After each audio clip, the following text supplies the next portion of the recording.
इयत्ता 6वी सामान्य विज्ञान प्रकरण पहिले सजीवांची लक्षणे संपूर्ण स्वाध्याय नवीन अभ्यासक्रमाप्रमाणे पाहूयात.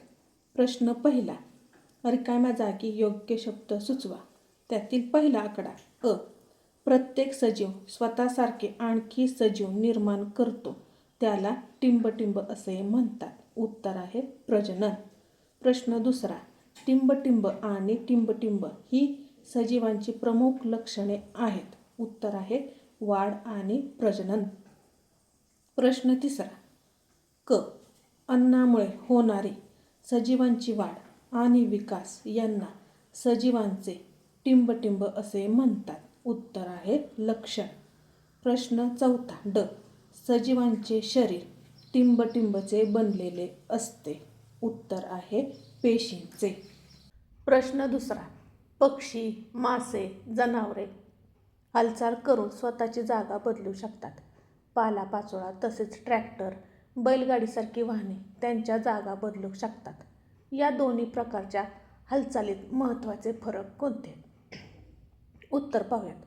पक्षी, मासे, जनावरे यांसारख्या सजीवांची हालचाल आणि पालापाचोळा किंवा वाहने यांसारख्या निर्जीव वस्तूंची हालचाल यामधील खालील महत्त्वाचे फरक आहेत. 1. स्वयंप्रेरित हालचाल. पक्षी, मासे आणि जनावरे हे सजीव असल्याने ते स्वतःहून म्हणजेच स्वयंप्रेरणेने हालचाल करतात. त्यांना आपली जागा बदलण्यासाठी कोणाचीही बाह्य मदतीची गरज नसते. याउलट ट्रॅक्टर आणि बैलगाडी यासारखी वाहने किंवा पालापाचोळा हे स्वतःहून हालचाल करू शकत नाहीत. त्यांना कोणीतरी माणसाने चालवावे लागते किंवा वारा अथवा प्राण्यांसारख्या बाह्य शक्तीची मदत लागते. दुसरा फरक, हालचालीचा उद्देश. सजीव हे प्रामुख्याने अन्न मिळवणे, संरक्षण, निवारा किंवा भोवतालच्या चेतनेला प्रतिसाद देण्यासाठी हालचाल करतात. उदाहरणार्थ, धोका जाणवल्यास प्राणी आपली जागा बदलतात.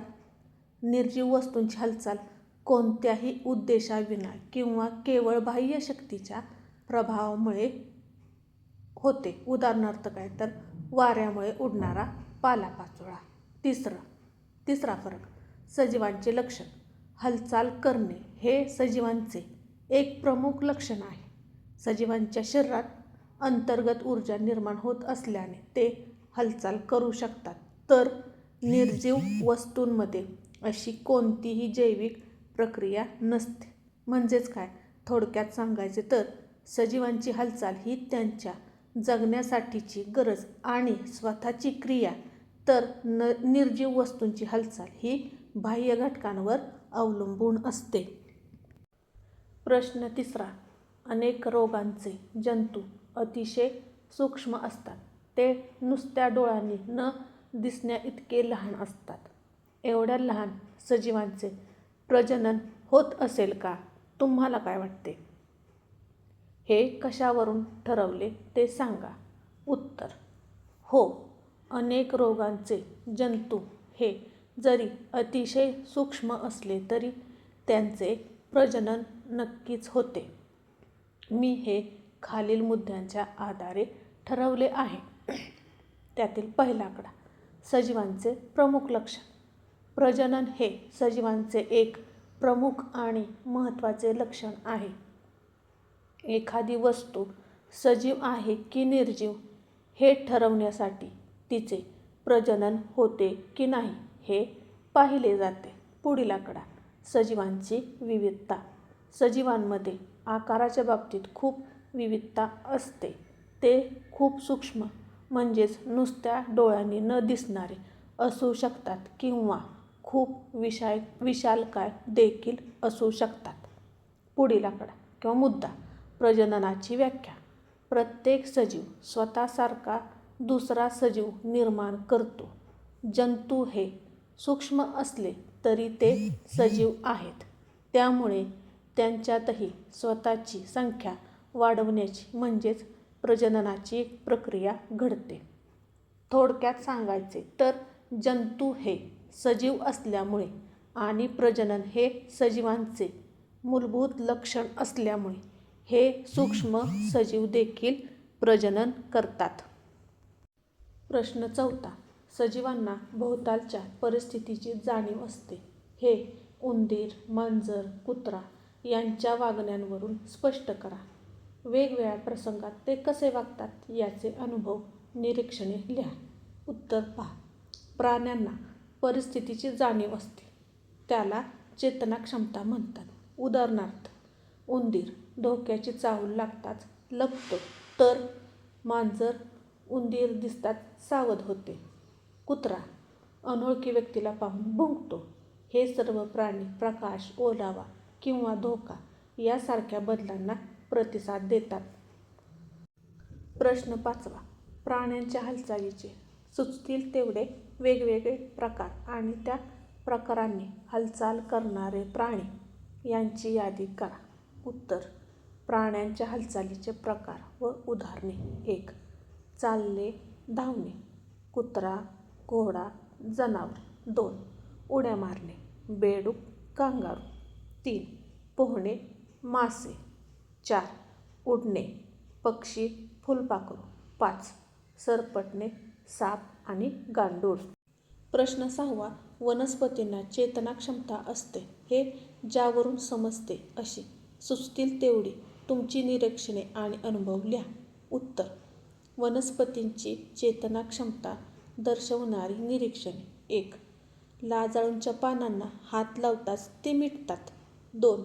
वनस्पतींच्या फांदीची वाढ सूर्यप्रकाशाच्या दिशेने होते. मुळांची वाढ ही जमिनीतील ओलाव्याच्या दिशेने होते. 4. दिवस रात्र यानुसार काही झाडांची पाने उघडतात किंवा मिटतात. प्रश्न 7. कासवे बराच काळ पाण्यात राहतात. थोड्या वेळानंतर ती पाण्याच्या पृष्ठावर येऊन डोके पाण्याबाहेर का काढतात? मासे मात्र असे का करत नाहीत आणि का? उत्तर. कासवे फुफ्फुसांच्या मदतीने नाकाने श्वास घेतात, त्यामुळे हवेतील ऑक्सिजन मिळवण्यासाठी त्यांना वर यावे लागते. मासे मात्र कल्ल्यांच्या साहाय्याने पाण्यात विरघळलेला ऑक्सिजन घेऊ शकतात, म्हणून त्यांना वारंवार वर येण्याची गरज नसते. प्रश्न 9. सजीव आणि निर्जीव यांच्या लक्षणाच्या आधारे खालील उदाहरणांचे सजीव आणि निर्जीव असे गट करा. दगड, फुलपाखरू, सायकल, पुस्तक, मासा, हवा, झाड, पतंग आणि बस. सजीव. सजीव घटक फुलपाखरू, मासा आणि झाड. निर्जीव घटक दगड, सायकल, हवा, पतंग आणि बस. प्रश्न 10. खालील प्रश्नांची उत्तरे लिहा. त्यातील पहिला आकडा अ. दुष्काळात पुरेसा चारा आणि पाणी न मिळाल्यामुळे जनावरांवर कोणते परिणाम होतात? 1. प्रत्येक सजीवाला जगण्यासाठी अन्न आणि पाणी यांचे अत्यंत गरज असते. 2. अन्नापासून सजीवांना ऊर्जा मिळते आणि शरीराचे पोषण होते. 3. दुष्काळात चारा आणि पाणी न मिळाल्यास जनावरांना आवश्यक ऊर्जा मिळत नाही, त्यामुळे त्यांची वाढ होत नाही. 4. पोषणाच्या अभावामुळे जनावरे अशक्त होतात आणि त्यांची जगण्याची क्षमता कमी होते. प्रश्न 10. आ. वाघाचा बछडा मोठा होतो, त्याचाही विकास होतो का? हे विधान स्पष्ट करा. उत्तर. हो, वाघाचा बछडा मोठा होत असताना त्याची केवळ वाढ होत नाही, तर त्याचा विकासही होतो. 2. वाघाच्या बछड्याचा शरीराचा आकार, उंची, वजन वाढते, म्हणजेच त्याची वाढ होते. 3. मात्र त्याच्या शरीरात होणारे बदल त्याच्या बुद्धी, शिकार करण्याची कार्यक्षमता आणि कौशल्यांमध्ये होणारी वृद्धी म्हणजे त्याचा विकास होय. जसा एखादा लहान मुलगा मोठा होताना चालतो, धावतो अशी कौशल्य शिकतो, तसेच वाघाचा बछडाही स्वावलंबी होण्यासाठी आवश्यक कौशल्य आत्मसात करतो, ज्याला आपण विकास म्हणतो. असेच नवनवीन आणि शैक्षणिक व्हिडिओ पाहत राहण्यासाठी पाहत राहा शब्दवेल मराठी क्लासेस. धन्यवाद.